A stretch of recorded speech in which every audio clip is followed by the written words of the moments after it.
Assalamualaikum warahmatullahi wabarakatuh. Selamat siang dan salam sejahtera bagi kita semua. Dan marilah kita sambut salam kehormatan di antara kita semua, salam pramuka.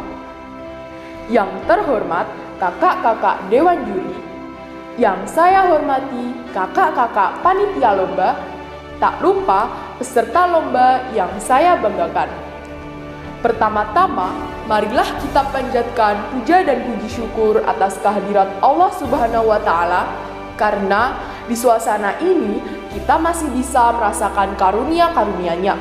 Walaupun pandemi menghalangi kita untuk bertatap muka, namun tidak menjadi alasan untuk tidak bersemangat menjalani hari demi hari.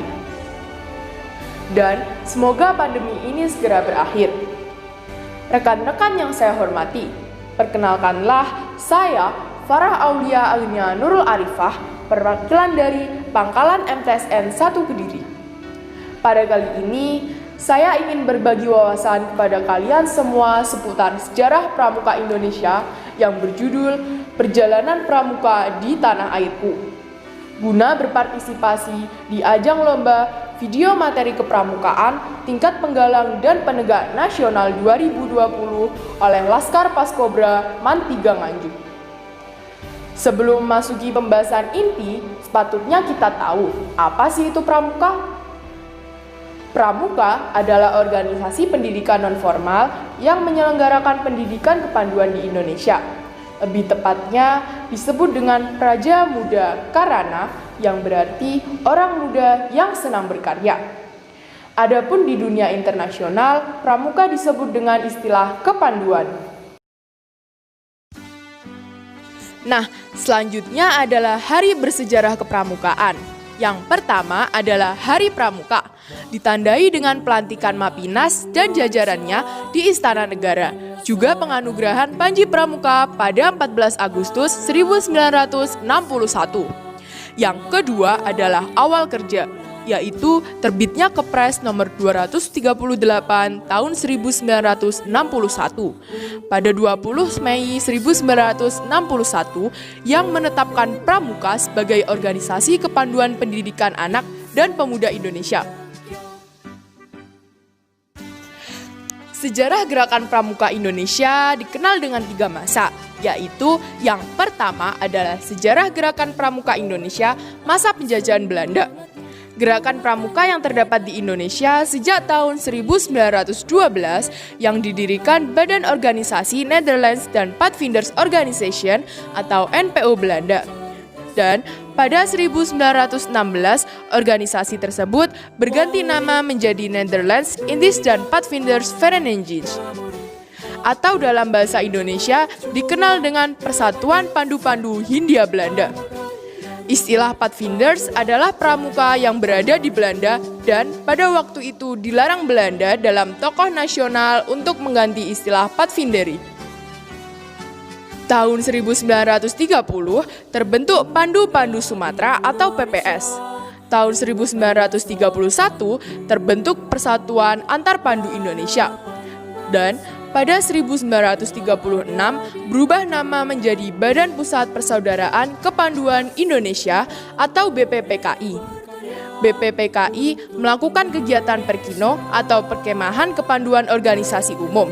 Perkemahan inilah yang menjadi cikal bakal pelaksanaan Jambore hingga sekarang. Yang kedua adalah sejarah gerakan pramuka masa penjajahan Jepang. Jepang melarang berdirinya partai dan menganggap pramuka berbahaya karena meningkatkan persatuan rakyat Indonesia. Namun, hal itu tidak menyurutkan tekad kepanduan Indonesia untuk menjalankan Perkino II dalam memperjuangkan kemerdekaan Indonesia dan mengusir tentara Jepang.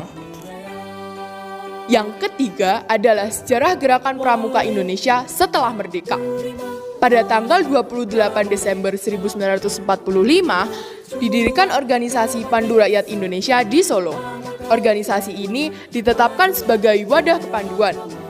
Tahun 1961, terdapat 100 organisasi kepanduan di Indonesia yang terbagi menjadi 3 federasi, yaitu Persatuan Kepanduan Putri Indonesia, Ikatan Pandu Indonesia, dan Persatuan Putra-Putri Indonesia.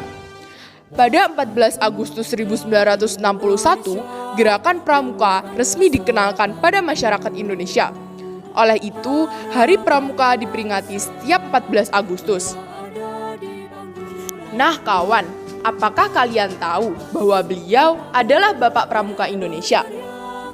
Ya, hal ini karena beliau merupakan salah satu tokoh kelahiran Pramuka dan Kuarnas pertama sejak Pramuka berdiri selama 4 periode berturut-turut.